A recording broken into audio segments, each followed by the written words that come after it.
Hello there. So I had the pleasure of watching It Chapter 2 finally last night, and I am happy to say that it is another colossal disappointment for me. It looks like 2019 continues to just be the best year.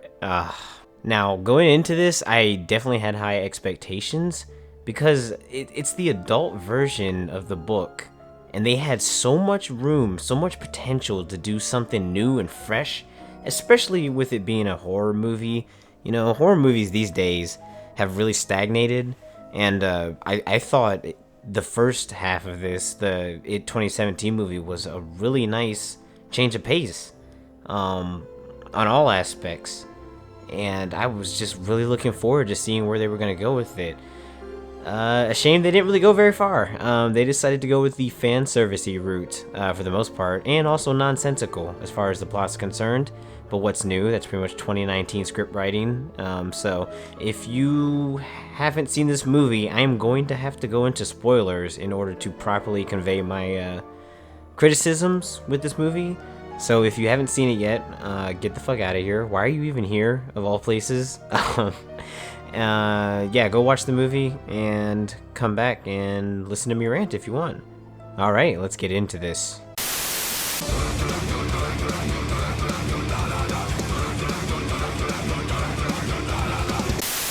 So I'm gonna start with things I like, because there are definitely some good things in this movie. The casting obviously is really good. Everybody does a great job, of course, with their respective roles to the kids. One of my personal favorites was James Ranson.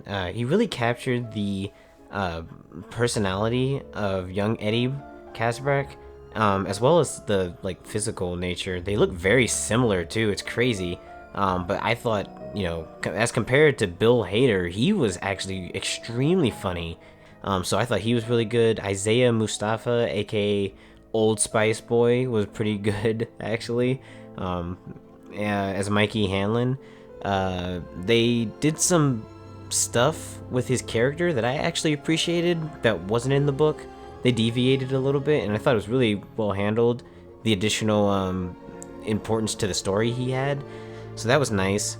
Bill Skarsgård as Pennywise was fucking phenomenal, as expected. Also, the camaraderie of the losers was really good. They really feel their friendship, especially when they're all together in scenes. You really feel like this is the same group of losers from way back when, really reminiscing. And there's just this really whole nice element of friends meeting up again and, you know, catching up.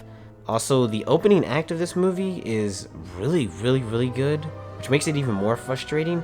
I noticed there's a lot of amazing production value, actually, towards the beginning. A lot of really well done transitions whenever they're introducing the adult versions of the characters. That just really shocked me. So the production value is really well done in this movie. Also, I gotta give them props. They did not shy away from the gore and disturbing imagery. They definitely upped the ante from the first movie, and there are gonna definitely be some things in here that are going to shock and creep you the hell out. But that's pretty much all I can think of as far as things I liked. Now, things I disliked. Let's get the obvious one out of the way. It's way too long.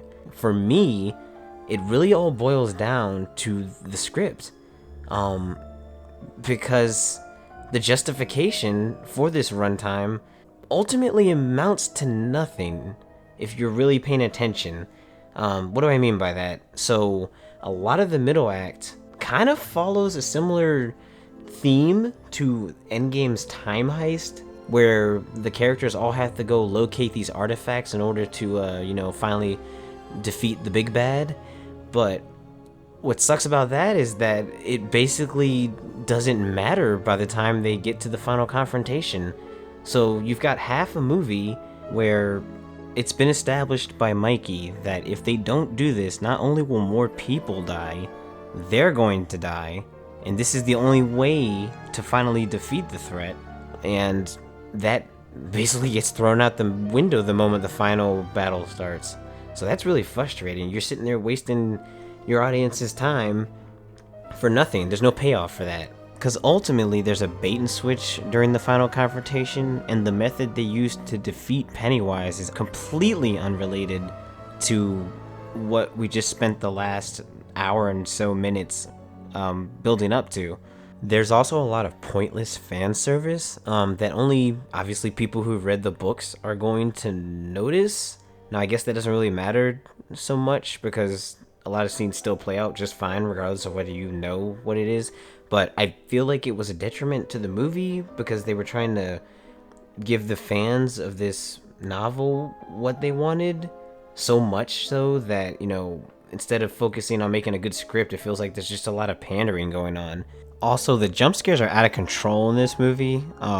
Feel free to take a shot every time Pennywise or some creature is creeping in the background, or they do a pan away shot and pan back to a jump scare. You will die of alcohol poisoning by the end of it. Also, another huge problem with the movie is the humor tends to suck all the tension out of most of the scenes that are actually supposed to be frightening or terrifying.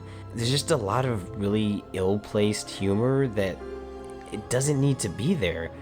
There's really horrifying things going on in a scene, and then somebody's cracking jokes. It's like, no, motherfucker, let's get moving. We got shit to do.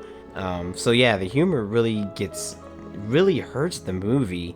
If you want it to be a horror or a thriller, it definitely doesn't have that vibe, or maybe they just did that to lighten it up. But yeah, it's not very scary. I don't really know why anybody would be terrified. There's definitely disturbing imagery for sure, but really hard to be scared or invested when the threat can't be taken seriously, which is another problem. Pennywise and his powers and motivations are all over the place, even more so than in the first movie. It was kind of acceptable in the first movie because both the kids and the audience were still trying to understand exactly what Pennywise is and what he wants. But in this movie, he doesn't really have any urgency. He's sort of just fucking with them for most of the movie. Except weirdly enough, the scenes where he's going after several children are the most engaging moments with him. I mean, they even address a serious problem with Pennywise from the first movie where he's too creepy for any kid to be approaching him. I mean, there's a really good scene where he does what he does best, drawing kids in.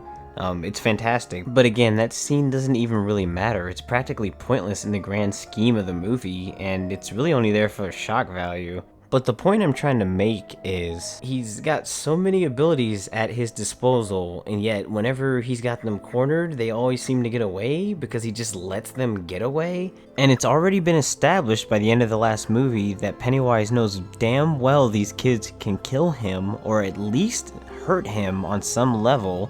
So you would think that he'd be taking this a little more serious, especially since they are all grown up and even more dangerous now. But I guess Pennywise has ADD or memory loss in this movie too, because it's almost like he completely forgot what happened the last time he fucked with these kids. And finally, I think my biggest problem with it is the finale. They had so many different ways to take this from the novel and the last mini-series. So many options, and it is just the goofiest direction they took it. And for a little bit there, it was actually kind of cool when they're having this battle of will and of the minds, but it just goes bonkers, man. And the way they finish off Pennywise, there's gonna be some memes that come from that. That's where I'll leave that. But overall, I think the movie's definitely worth a watch. If you haven't seen the first one or you don't have a good refresher, I'd definitely watch that before going into this. But, it's not completely awful. I think it's pretty bad in terms of storytelling, but it's definitely a fun ride. I'll put it that way. It's definitely entertaining. It'll keep you on the edge of your seat for one watch, but it's not going to be memorable. I can't see people going back and watching this over and over like I did the first one.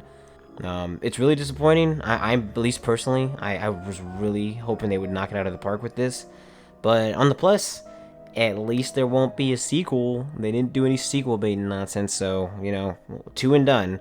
Anyways, I'm gonna cut this shit off before it gets to 30 minutes again. I hate letting these get this long. I ain't that important. I can't believe you sat this far if you're still listening, but from the bottom of my heart, I really do appreciate it. Thank you for watching. Please feel free to comment down below if you have any thoughts on the movie. Like, subscribe, or don't. doesn't really matter. This is pretty trash anyway. Go watch Moist Critical's videos. He's got a good review of this movie.